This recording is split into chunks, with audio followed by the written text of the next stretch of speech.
Handout 3, number 3. Gonna give you some basic instructions of how you would go about writing descriptions. We talked about um, unwritten title, which is top of the list, and then we talked about written descriptions. And we talked in handout number 2. We give a lot of examples. The objectives when describing land. What is the basic objective? A land description to be legally sufficient in a matter of locate ability must identify a particular locatable area or areas to which the interest is conveyed is attached. It is desirable that a land description, and this is what your land description should contain. One should contain the title identity, should not interfere with the senior rights of others. All right, it should if there are any overlap or gaps with senior rights, we're gonna have make sure that those are addressed and not interfere with senior rights because they are higher above, they are the higher level priority of calls.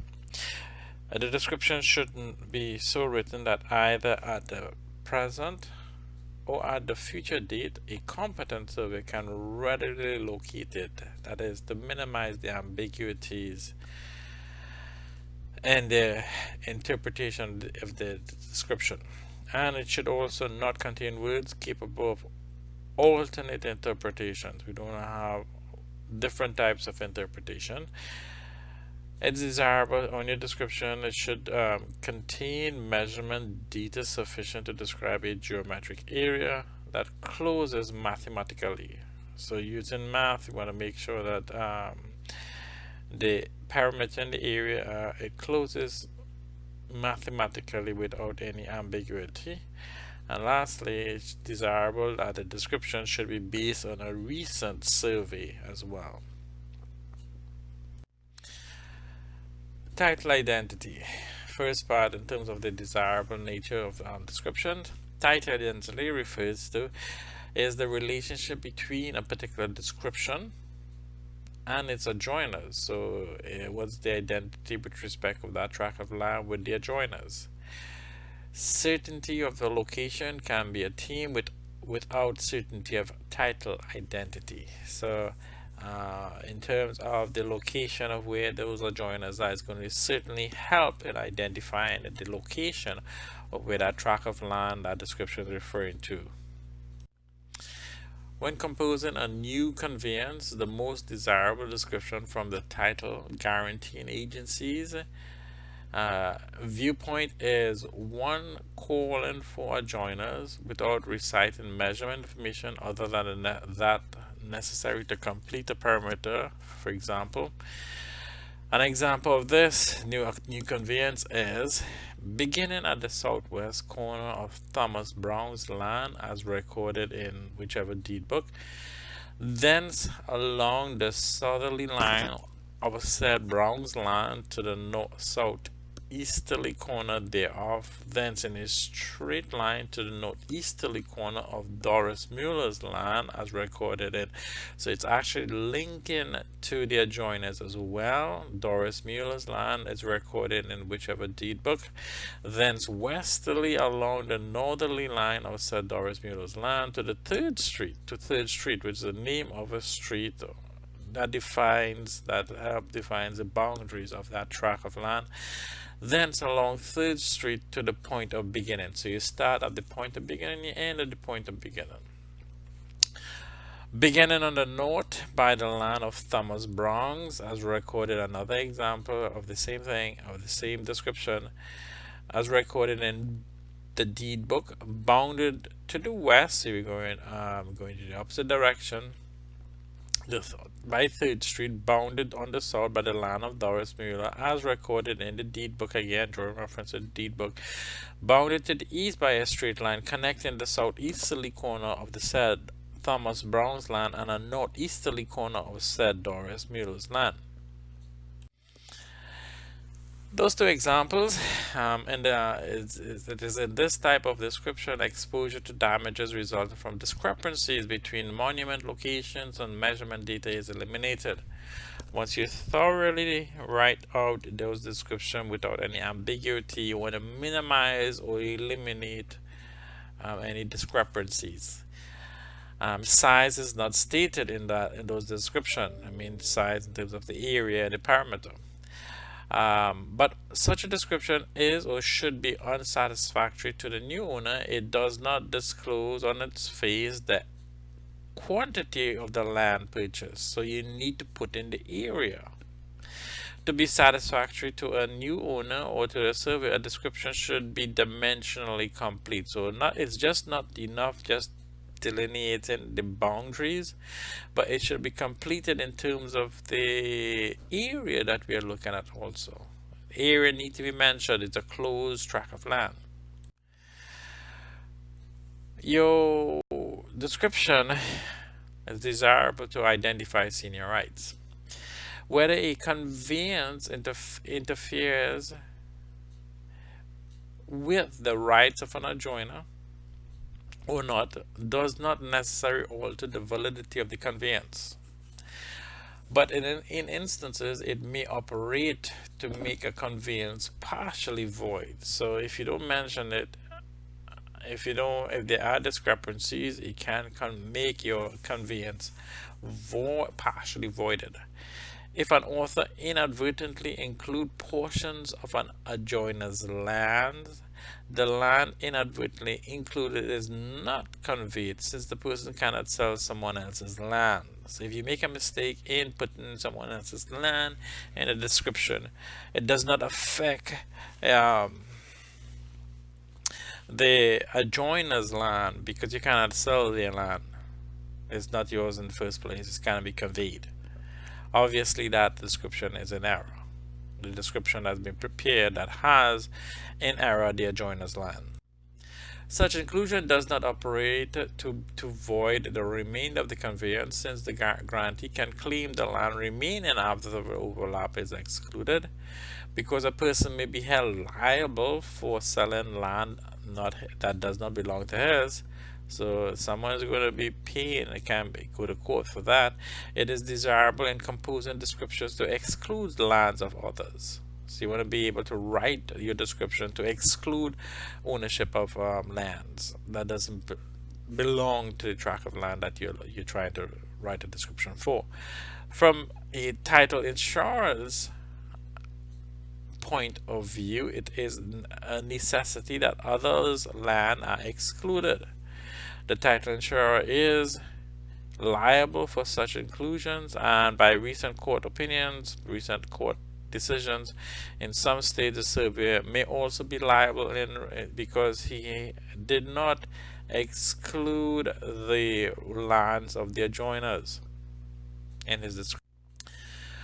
So what is the sufficiency? What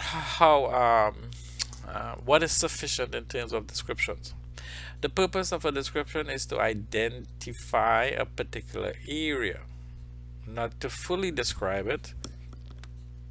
A description is sufficient if it identifies the land without ambiguities. What is legally sufficient and what is desirable are two entirely different things. What is legally sufficient? What is good enough? Or what is desirable in terms of it's been desirable for one, it might not be desirable for the other. Two different aspects that we're referring to there. Competent title authors strive to make a description complete within itself. That is, the description recites all senior claimants, describes all the monuments, it describes the size and shape by measurements, and agrees with the existing possession on the ground. This is a very good shopping list in terms of what a description should contain. All of these facts.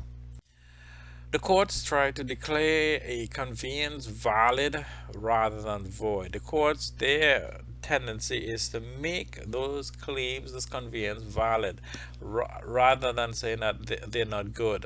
But obviously, if they're terrible, they're not good, the court is going to decide that as well. Only in cases where the area described by the writings is equally applicable to more than one location, or where the deed fails to identify an area, does the court reluctantly declare a deed void. So those are the different scenarios where the court will say, well, a deed is voided. One location where the deed, there more than a deed describing more than one location, then I say that deed is not good, is voidable. All right. How land may be described and what is sufficient are properly regulated by law and defined by the local jurisdictions, of course. And if the law prohibits a certain form of description, it may not be used. So make sure that when you're writing descriptions, know within your jurisdiction what the law conforms to in terms of writing those descriptions. The right to refer to plats or maps without including a perimeter description is excluded in patent and federal mining claims. So in your mining claims, patent and federal mining claims, it is not required that they put in the description perimeter description. And in describing certain political boundaries also, perimeter is not an important feature. In some areas, building site conveyances by meets and bound descriptions are illegal. All right. So in terms of your meets and bounds, in some jurisdictions, the building site conveyances are not allowed. Ambiguity. In writing your descriptions, you want to minimize this whole aspect of ambiguity. We spoke about it during the when we were going through the textbook, but we want to emphasize the importance of it in writing effective descriptions. English words often have multiple meanings, and if improperly selected, may cause or create multiple ambiguities and confusions. Words in one part of a description may conflict with words in another part. Ambiguities or conflicts in general do not operate to void a conveyance. If there are ambiguities, doesn't say, well, okay, this conveyance is voidable. All right. Again, that's a court decision. They merely require legal interpretations and sometimes court action to clarify the meaning of the description. But it just means that it takes a longer time, and also, of course, longer time means more money. Thus, in the event that the north is written instead of south, the deed is not necessarily void, since errors can be corrected if sufficient writings remain to identify the land. Components, scaveners, that's people who are scriveners, people who write descriptions, eliminate conflicts or ambiguities from their writing. So these are the people who actually are competent and a lot of experience in writing descriptions. Another desirable characteristics of land descriptions is for it to be mathematically correct. In many existing conveyances, the area described is not mathematically correct, and sometimes is not geometrically correct. We use mathematics to define shapes of tracts of land, and we do that for the main reason to check for inaccuracies, to make sure that tracts of lands are correct in terms of calculating area and its parameters. This does in itself invalidate does not in itself invalidate a conveyance, since identity is all that is required. It does mean that if you get an error in the area or in the parameter of the tract of land, that it makes the deed void. It's just that it falls lower in terms of priority of course. If a surveyor can locate the land described and measure and determine its area, the conveyance is sufficient. When there is a call for monuments, it is almost impossible to assure mathematically and geometric closures without an accurate survey. So again, call for monuments, what exists out there in the field, um, has to be in a real world, in a realistic world, in a world where everything works out fine. Monuments would fall where the record documents shows it on its deed. They are in sync. Unfortunately, mathematical and dimensional completeness of a description is not a legal necessity. It is merely a desirable feature of a good description. So if you do have mathematical correctness in terms of the description written and what's out there in the field, it's going to certainly give it a high priority in terms of evidence. Another characteristics that is desirable in writing descriptions is 5. Description based upon a survey. Unwritten conveyances or prolonged possession may transfer title to land without writings. Possession is one of the many necessary elements of ownership. The purpose of a deed is to convey the ownership of the land without knowledge of a possession relative to the desired land. Described land. Certainty of transfer of ownership is not always possible. Occasions do arise wherein a description can be written without the benefit of a survey. But ideally, you want a survey to be done in order to write a very good description for future retracement surveys. But it usually takes expert knowledge to determine where a survey is not necessary. So modern day surveys require descriptions. If a property is well monumented by definite monument, it may be a simple matter to describe a rectangle parcel. Typically, you want to have a description prepared based upon a survey done. Nowadays, especially in urban areas, the demand for title policies that guarantee both title and possession is greatly increasing the necessity of survey. So what's on the title and what's in terms of possession must be in sync, and because of that, there is an increase in the requirement of surveys, trying to make them as consistent as possible. In many areas, new divisions of land are prohibited without surveys. In some large majority of jurisdictions require surveys to be done in order to write descriptions.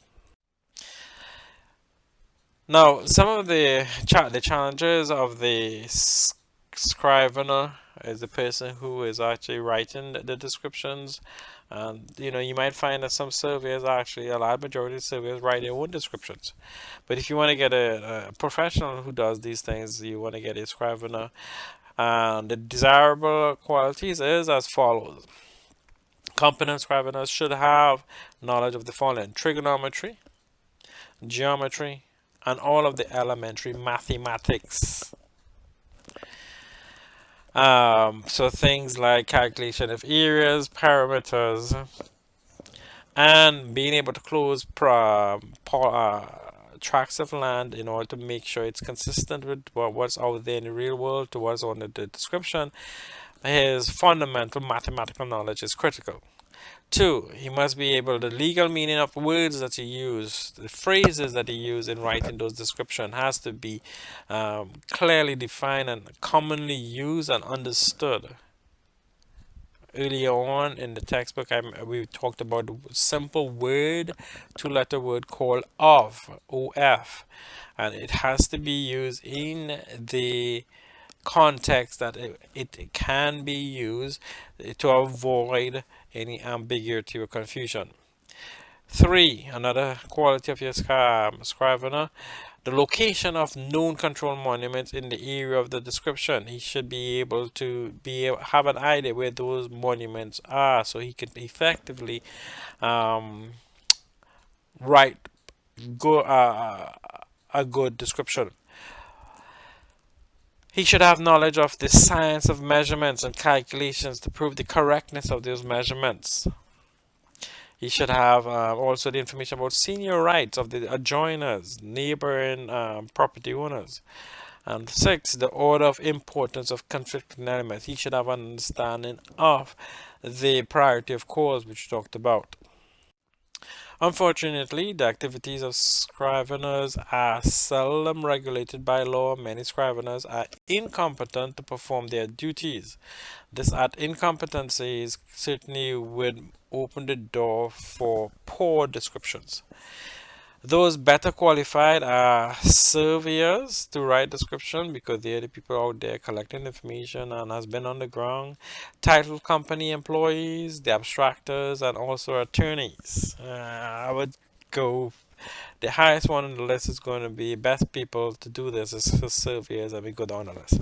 Attorneys specializing in title work are eminently qualified about the legal meaning of words and phrases used in land descriptions, and they know how to use a proper conveyance form.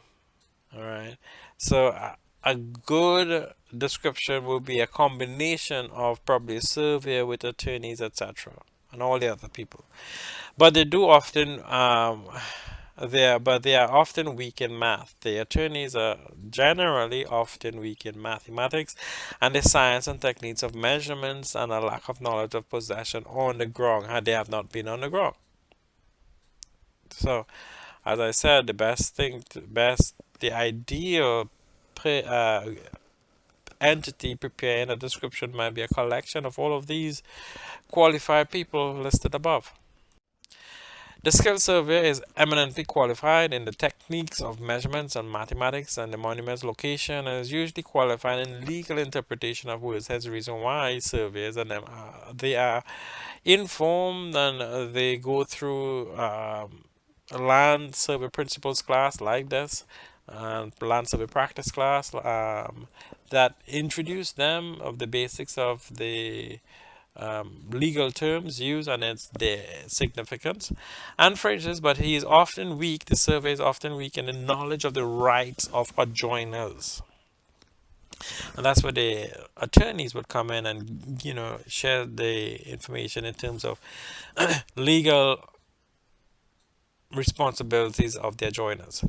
In sectionalized land areas, the necessity of knowledge of seniority of conveyances is minimized. Better land description can be made with the benefit of a surveyor. Sorry. All right, with a survey. So if you have a survey, which is highly recommended, land description is more widely accepted if it comes with a survey. Others occupying the area described may have occupancy rights, or monuments may be in positions other than that indicated what's on record. So these are additional variations of it that would, can be included in the description, preparation description. Technique of writing. The art of writing descriptions is not simple. Very careful. You have to choose your words appropriately. Carelessly use words or omissions of words. If you use the incorrect word, it can be misinterpreted, and it will and can alter the entire meaning of the conveyance. Too many words now can be also a problem. Too many words may cause conflicting statements in a deed, whereas too few words may cause ambiguity, not enough description. So you want to strike a balance of what is enough description as opposed to what is too much of information. The best deed authors use a minimum of terms that are clear, that give a clear intent without error or conflict or ambiguity. That's the ultimate achievement you want to get. The selection of a proper words to use comes from knowledge. So knowledge in terms of mathematics, the profession as a licensed land surveyor, what he does out in the field, the legal terms, etc., the experience, the practice, all of that certainly would lend itself to writing excellent descriptions.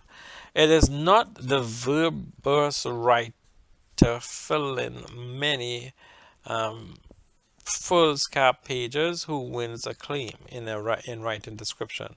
So it's not that you write a lot, you're very detailed and using a lot of words that would win the best description.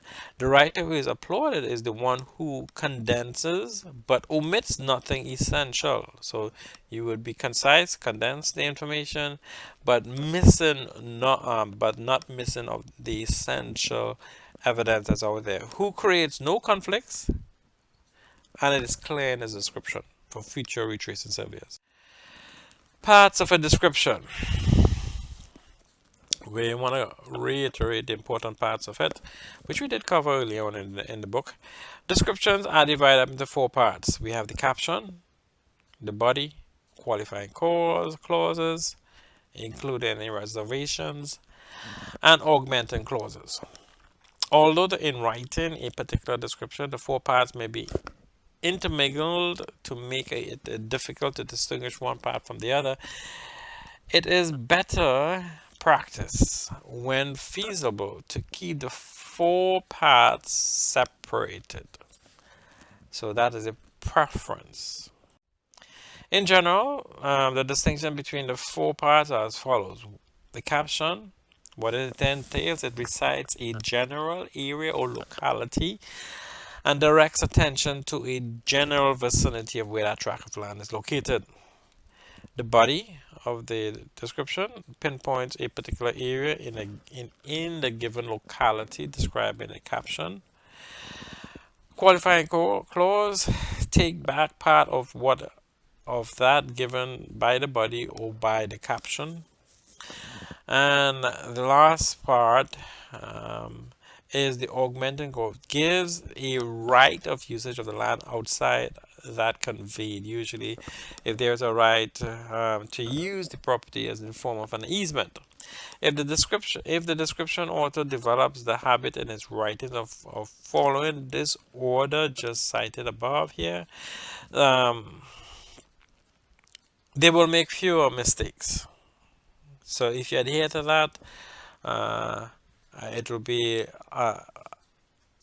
fewer mistakes made and less ambiguity and less confusion in terms of using that description by future surveyors. An example of parts of a description is as follows. The caption, or an example of a caption, what it looks like. All that portion of 1/4 section 30 of 1/4 section 30 of Rancho de la Nacion, according to map thereof number 166. So there is a map being referred to, surveyed by Morale, that is licensed survey, and filed in the office of the Recorder of San Diego County, California, being more particularly described as follows. So this, the caption describes a lot of information. In the body, the description, for example, 1 acre of land forming an equal-sided parallelogram in the southeast corner of the said quarter, section 30 of the said map. So the defining the tract of land is in the form of an equal-sided parallelogram. All right. So it can be in the form of a square. All right, equal-sided, and they're all parallel. All sides are parallel. 2 pairs of parallel lines. So it says a lot in terms of, and it also says where the corner starts. Qualifying clause, except they're from the easterly 100 feet. So there is an exception in the qualifying clause, which is 100 feet from the easterly 100 feet. And there is an augmenting clause, for example, and granting. So there's an easement. An easement for road purposes over the westerly 25 feet of the above accepted easterly 100 feet. And of course, these different parts of this description has more details. This description is not dimensionally complete since the angle at the southeast corner of the quarter section, corner 30, is not recited. Also, no mentions monuments are described. What does the caption contain? A little more detail in terms of the contents of each part of the description. Caption is a logical arrangement in writing. Description is first to recite general area or locality of the land so that the attention is directed to the vicinity. So you want to get a checklist of the items that often but not always appear in captions. So I've given you some highlights of what the contents of a caption should contain.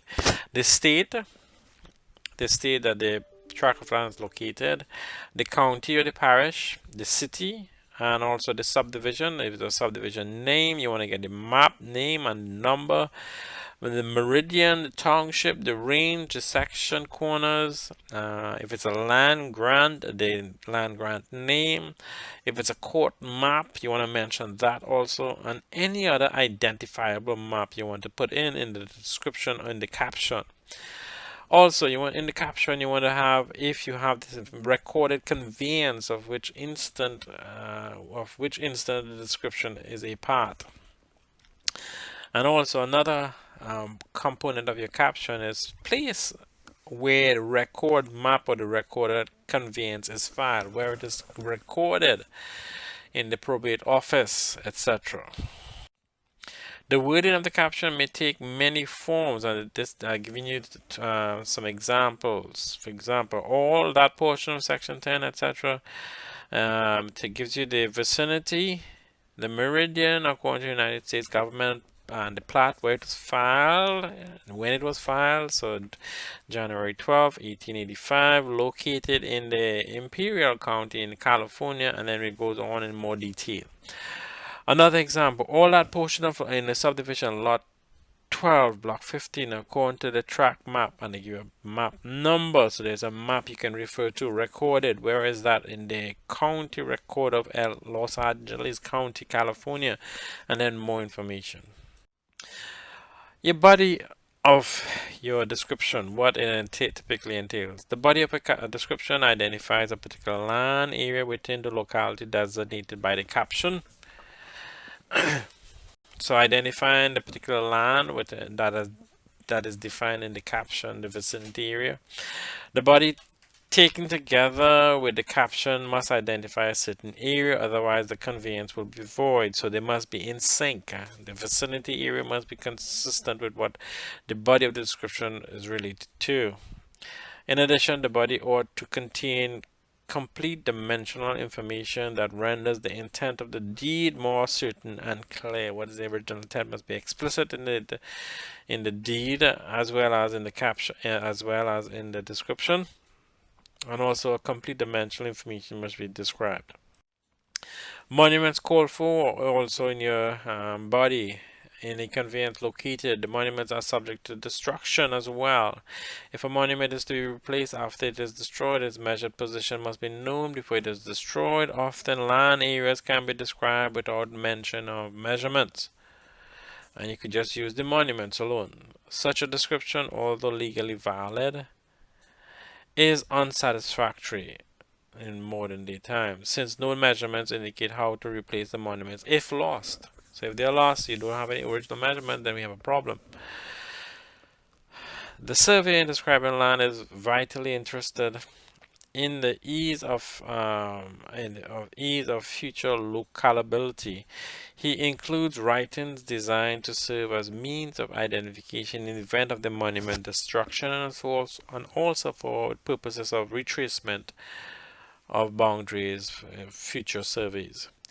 Courts, when interpreting the meaning of conflicting elements within a description, presume the order of importance, and that's where you have the priority of clause. Easements need to be also introduced as they relate to descriptions. an appurtenant easement that we talked about earlier on in the textbook. That is an easement necessary for the enjoyment of the land passes automatically, whether recited or not. Irrespective of this fact, it's always good practice. If it's not stated but it's implied, it's always good practice to include a description of the easement. State whether or not it has an easement. As Lot 12, Lot 40, Horton's additions, together with an easement. So this part here it says explicitly the easement for road utility purposes over easterly 20 feet of Lot 4. The best way to describe a paternal easement is to separate the fee conveyance and the easement into two distinct parts. So you want to separate the fee conveyance from the easement and have a separate description for the easement, but they're all in the same document. The intent, but separated out. The intent of a fee or an easement conveyance may be reversed by a description. For example, lot 12 reserving there from the westerly 20 feet for road purposes. So you are specifying it in the fee in the conveyance for road purposes. Ordinarily, the grantor reserves the fee subject to a 20-foot easement. If it's intended to convey the fee and reserve an easement, the form lot 12 reserving there from an easement for road purposes over the westerly 20 feet is also a proper way of putting it in. Exception in description. You want to also put in exceptions. Exceptions in descriptions are particularly prone to ambiguity, but be very careful because yes, if we put an exception, that's where the ambiguities comes in. Another way, description reading, for example, lots 10 and 11 except the south 20 feet thereof may mean that can be interpreted ambiguity, an exception for both lots or an exception for lot 11 alone. So big question there. Double exceptions are double not allowed to be used in error.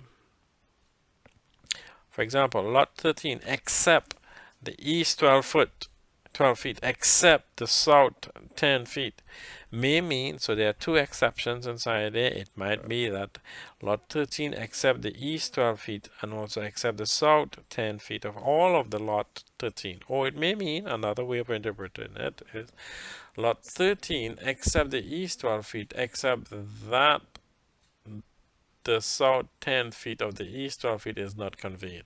So again, opening up with a lot more exceptions you put in, the more ambiguities you might be introducing. This description is greatly improved by writing, for example, and they use an exception, lot 13 except the east 12 feet of lot 13 and also except the south 10 feet of all of lot 13.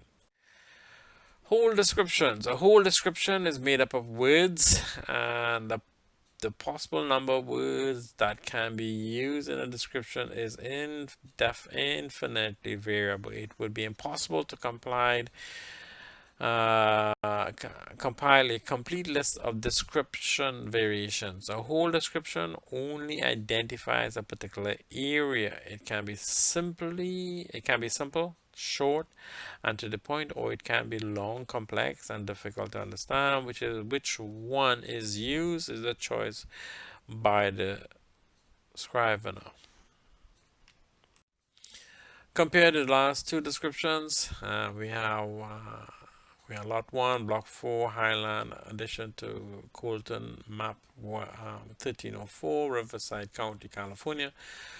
All that portion of the land located in the Highland, addition to Colton, according to the map, so and so and so and so, and more particularly described, and they give you the detailed description of the entire tract of land. Or description 2 says nothing So we can have one example here, and the other example says nothing more that is contained in description 1. The desired feature of the whole description, which is this entire whole description here, is brevity without loss of clarity or identity, either now or in the future. Whole description by reference to map. The most complete description requiring a minimum of words yet conveying a maximum of information are reference calls for a given map. A map is a shorthand, so you want to also, if you want to put in as much information as possible, reference it to a map. And as I always say, a map tells 1,000 words. A map is a shorthand notation devised by people to convey by symbols a large amount of information without the necessity of reading many words. If a map is complete, it will in itself completely describe a parcel of land. The only knowledge needed by the deed author is how to call for the map. If you're using a map, the deed writer need to know the map, how to reference it. Lot 12, Block C, West Highland Edition, according to map 1604, as recorded, where it's recorded, and which state. Not all states have or always have had platted laws, and some jurisdictions, they don't require you to submit survey plans together with the deeds. So typically those survey plans might be in the offices of licensed surveyors. It's unfortunate. In the past, there were many parcels described as follows. Lot 12, Block C, West Highland Edition to the city of wherever, according to the attached plat. So the plat was attached together with a description. The strength of this type of description resides entirely on that plat, and if the plat is poor, not showing monuments found or said, the description becomes poor because they go together. Reference to sectionalized lands by township plat is similar in form because of a large number of these descriptions used. Abbreviations acceptable by everyone have evolved, and there are various variations that we talked about in earlier chapters in the book. Undoubtedly, sectionalized land descriptions give more information with fewer words than other possible description. For example, here we see the normal call of section 2, township 2 south, range 4 east, etc. Not only does this describe a unique area, but it also calls for all of the original field notes and monuments that are available online. A true meets and bounds description. I'll give you an example of a true meets and bounds description. Very lengthy. All that portion of lot 10 little farms according to the map thereof number, and it gives you the map number where it's recorded, and it gives you the details for the tract of land of how it was very detailed. Need to draw it out. Beginning at the southwesterly corner, long detail, and which was the intent is here not to create confusion or ambiguity. Bonds form if the land just mentioned was not conveyed and the purchaser was willing to accept a parcel of land without knowing its size. The following bonds form could be used also. So a bonds form is, for example, an example here, all that portion of lot they don't want it's not surveyed. Alright, a bonds form is typically prepared. All that portion of the lot, the little farms are going to the map thereof. There's a map as filed where it is filed as follows. On the east side of Frog Creek, on the northeast by the center line of the National Railroad. So these are boundaries that are existent already. On the north by a southeasterly line of the northerly 20 acres of lot 10 line, westerly of the National Railroad. On the west by the easterly line of the westerly 600 feet of lot 10. On the south by the southerly line of lot 10. So no monuments were placed, but they use an existing lots and man-made features to define the tract of land. The ambiguity of the 20 acres is left just as it is found. Only the courts or the owners can change it. If corrective action is wanted, the can come to two owners can come to an agreement, or litigation might be instituted. Exception form. Writing a description by exception is similar to the bonds form. Instead of saying, for example, bounded by the following, the form accepting the following is as follows. For example, lot 10, little farms are going to map thereof as filed where it's filed in the county recorder where it's located in California. Exception. Except in the following described parcels. So they've listed out all of the exceptions in defining the exception form. All land line, so excepting all land line east of Frog Creek, all land line northeasterly of the center line, etc. The bonds form and the exception form are complete and identify the land in general terms as compared to a description that has numerical values. Those bonds form and exception form both of them do not give quantitative data. So in terms of calculating area perimeter for the tract of land, looking at closure of the boundaries, is non-existent. The advantage of the meets and bounds form is that it gives definiteness to the meaning of 20-acre parcel. It gives quantities by which any other surveyor can retrieve what the boundaries are. So in terms of the general area covered by the meets and bounds description, the surveyor can do that. If the surveyor erred in his measurements, if he make an error in his retracement, the monuments called are superior. So the rivers, the use of coordinates in description, they're much more accurate in terms of determination of area and parameters, and in future use of retracement. A meet and bound description with addition of monuments calls does not completely ensure future location, because you can lose those monuments, and if you don't have any description that has measurements, how can you replace them? Unless you replace them before they get destroyed.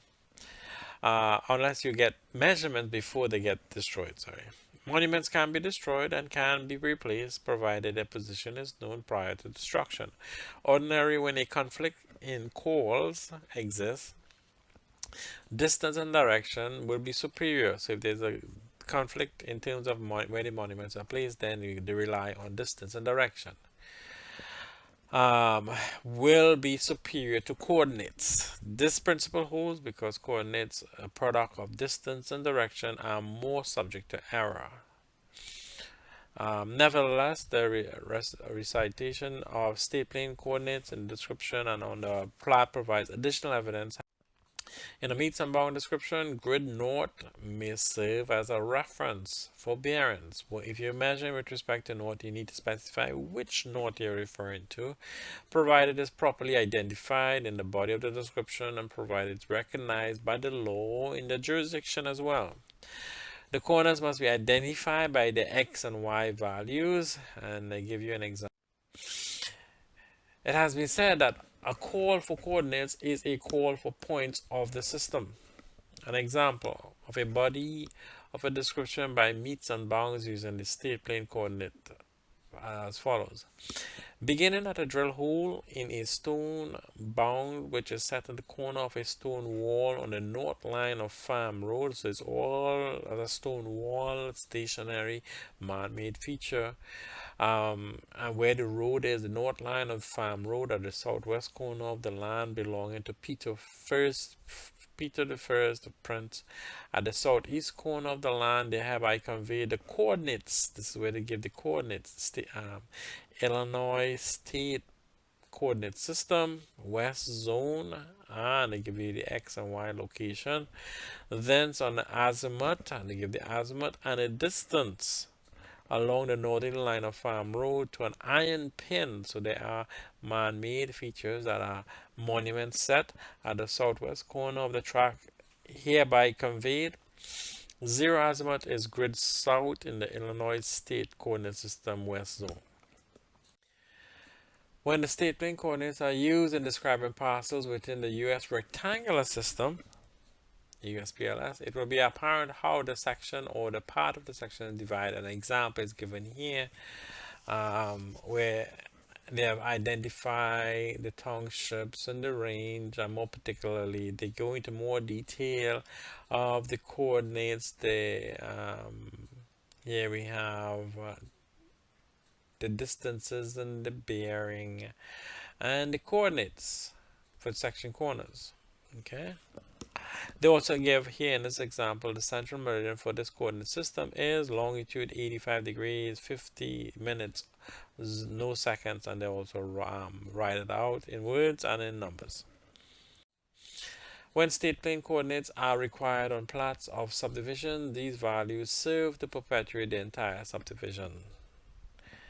Such ties are now required by the ordinances in some of these areas' local jurisdiction. Now, you have a checklist of descriptions. All right, let's go through the checklist. Because of the variable nature of land descriptions, no checklist can be thorough and complete. To be of value, a checklist should be brief. Brevity itself causes omissions. If you're going to keep it brief, you might be compromising the description by omitting certain evidence.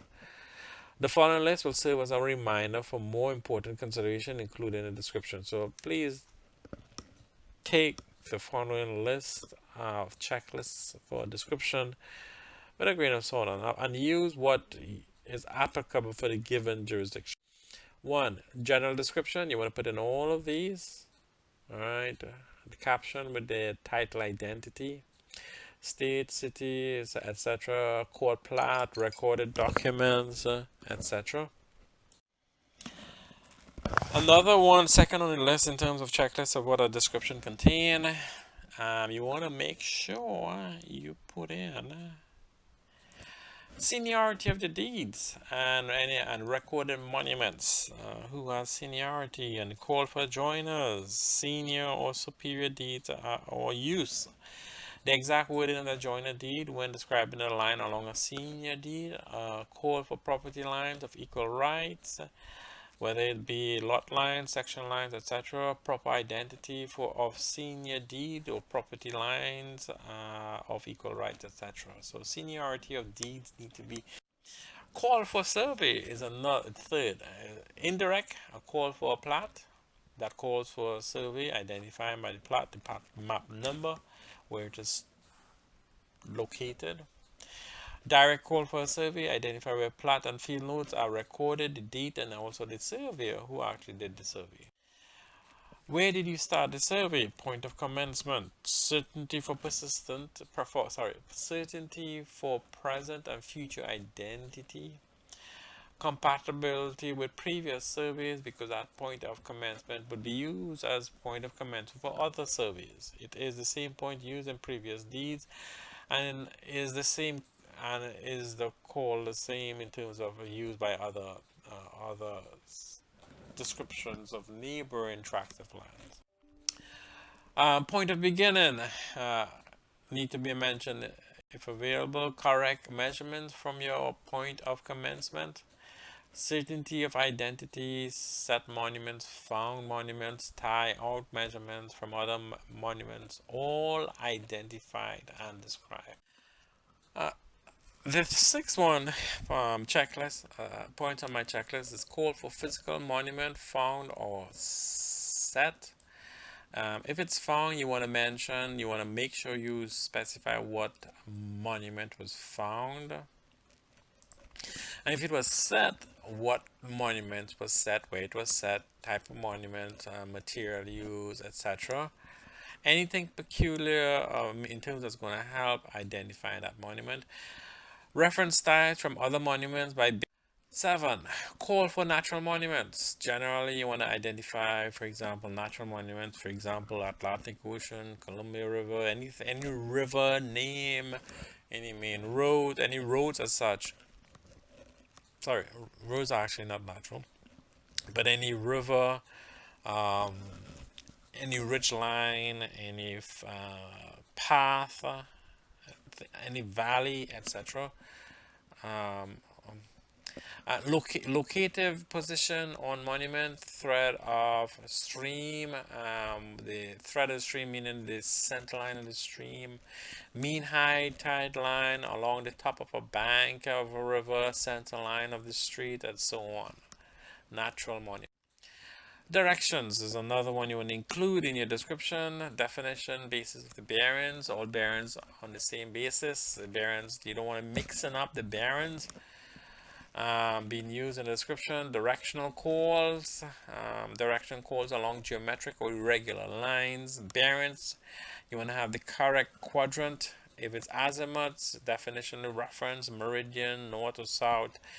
If it's grid you're using, you want to have definitions of your reference meridian if you're using grids. 9 on your checklist, distance consistent with units in terms of the units, your feet, meters, or links or chain, etc. Definition of the units where necessary. If you're describing curves, you want to have the radius, central angle, chord, length, radius, direction of concave side, compatibility of paths, etc. If it's a spiral curve, definition of defining a spiral curve, elevations of the curve as well, the datum used. If it's a regular curve, irregular curve, define the line along the center line of Rose Creek. So irregular, you're following the creek along the average low water mark, helps in identifying the irregular curves. Coordinates, number 11, origin or coordinates used and the basis of the directions, the reference being used, your datum, the projection system being used. You want to put in all of that in your description. Area, number 12, more or less except where it is controlling with one dimensional omitted. Gross or net error, maybe. You want to make sure you put in the area. It shows closure of the tract of land and it's another list of item in your evidence in terms of retracing those tract of land. And then you want to also look at the mathematics behind it. All bearings and distance on the same basis, and the figure should close mathematically. All lines and paths defined by consistent dimensions. You want to make sure that they close. The dimensions are also consistent. You'll be working with feet for one side and then meters in the other side of a tract of land. The use of the words off, we talked about in the book. Some information about the uses of the word off. Various examples, be very critical in terms of what it can imply. Strip conveyance, extend and shorten terminal lines, each side of a central line, not either. You don't want to use either, each side. Alright, if you use either, it can be a choice. Define the stations and the origin of station if you're doing strip conveyances. Has to also indicate the intent, your description. Does the description properly express the intent of the seller? The seller to use is the intent to sell the land to the purchaser. Did he intend to sell by a survey monument? Did he intend to sell by a survey or monuments or dimensions or area, or by what? It has to be explicit. Does the entire description express this intent? And then 17, you want to be able, what are the final steps? The date, you need to date it, sign it, seal it, and deliver it to the client. Need to document all of this on the description. Alright, this concludes a very long lecture. Please go over the material. It gives you the basics of writing up descriptions. Please use it as future reference in in your career as you start preparing your descriptions in for future retracement, for future surveys to to do resurveys of tracts of land.